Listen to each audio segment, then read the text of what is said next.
Let's talk about creative careers. This week, we had a portfolio show and student presentation at school. And I talked to a number of students about their futures, about what they're doing, what their work is, and had some thoughts and questions to answer about how to find your way in today's marketplace. And first and foremost, I want to start with a student that talked to me about animation. And he, in particular, has a great interest in 2D animation.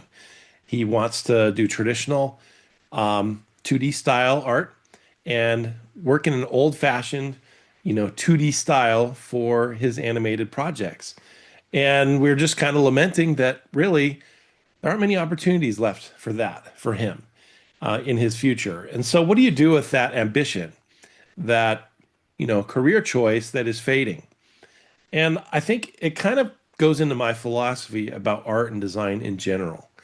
So, of course, we have to cover our bases. We have to focus on a day job so that we can keep, uh, our lifestyle and our homes and families afloat. At the same time, you do have this creative ambition to produce something, create something, make something, write something, draw something, paint something, illustrate something, animate something, whatever it is. Don't stifle that. Do it anyways.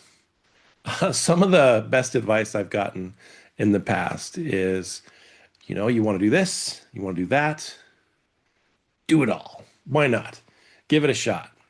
Sometimes you have to try a number of things before you find that thing that ultimately lands. So, back to the question about animation in the industry. There may not be much opportunity anymore for a 2D animator, especially in a studio setting. But actually, think about the alternative side, which is there's quite a bit of opportunity for an independent person to create animation and produce it and promote it and distribute it on their own. YouTube or whatever method of choice, you can distribute your art and your animation to anyone at any time. Now, will that turn into an income? Don't know. Don't know if it will. So then is it worth the creative effort? Yes, of course. Why not? Other people have expensive hobbies, let's say. Other people have expensive, um, you know, diversions or whatever it is. If this is part of you and it's something you want to do and you want to express yourself, what are you waiting for? Now is the time to do it. So you have to kind of manage your expectations. Okay, I'm going to do animation and I'm going to do 2D style animation. Well, I'm going to make animated shorts. I'm going to write short little scripts that I can produce, that I can actually handle because it's a lot of work. And I'll do them in a short fashion that actually might dovetail with people's interests anyways. People don't necessarily have the time or the interest to watch a long animated project. So why not get into animated shorts to practice your skill and to practice your storytelling and to make things that potentially can find an audience. So do it anyways. And that kind of goes into the way I was looking at these design portfolios and these art portfolios and these printing graphics portfolios of my students and thinking about what opportunities there are for them.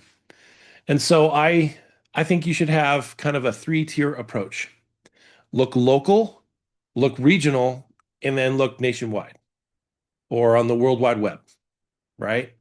What do I mean by that? Well, there are people in your community that need your skill.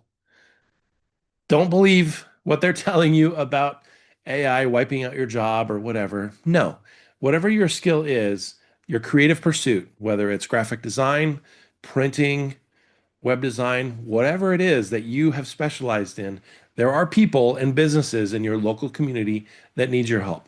Find them. Spend time doing market research in your local area and make connections. That's a great, branching off point to get yourself started, especially as a student. You need to get those first few jobs under your belt, those first few projects going, and look close, look nearby. That's where you're going to find your first few opportunities. That's going to build your confidence, that's going to build your skill, and that's going to build your portfolio. Next, take that and start looking a little wider range, maybe in your next door city or town. Look a little further out. Look for posted opportunities. But also, I've found that to get through the maze of, you know, uh, basically web resistance, that you're posting resumes and you never hear back or you reply to things online. They're just meant to kind of keep people at bay.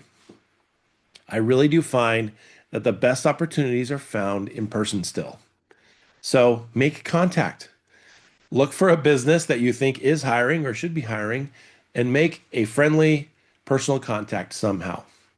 Visit them, email them, contact them, visit them and see in person what's going on in their operation, learn about them, and present yourself. Say, hey, I'm looking for work. You may not be hiring right now, but I wanted to get to know your company better. I have skills that you may need. Volunteer, get to know them, and make a connection. It can be difficult and scary to do that, but I think that's an important thing to do. All along, while you're doing this on a local level or a regional level, looking for opportunities, build your web presence online. Share your work somehow, whatever it is. Let's focus on, let's say, printing or a trade skill. I print t-shirts. Show that. Show that online regularly. Show your process, share your work in whatever method you choose, and you're going to get traction. You're going to get visibility. That's what you want to do. And you don't know where that is going to lead. That could lead to larger projects, um, larger connections that you may not be expecting. So that strategy is what I would do and what I do to promote myself. And so, to a student graduating right now, to a design student trying to decide what to do, where to go, of course, keep submitting your resume to those job opportunities you find, but find your own opportunities too. Use this method to practice connecting with people, sharing your work, talking about it, and then promoting yourself online so that you have some visibility and something will turn up.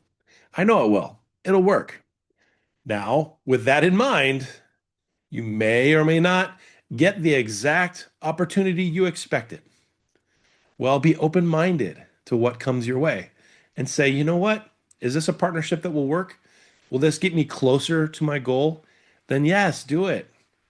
Is this taking me away? Is it pushing me away? Or is it, you know, building resistance in some way? Don't misinterpret what that resistance is. Sometimes that resistance is a little bit of fear, even a little bit of pride that you don't want to step outside of your expectation. Be willing to resist the resistance. To overcome that, maybe you got to take on a job that you don't quite like so that you get some skill and some opportunity that might lead to something later. Don't be so proud that you stand back and go, well, it's not exactly what I want. It's not exactly who I am. Eh, we got to work with people and we need to make an income. So be willing to open your mind to the opportunities that are available.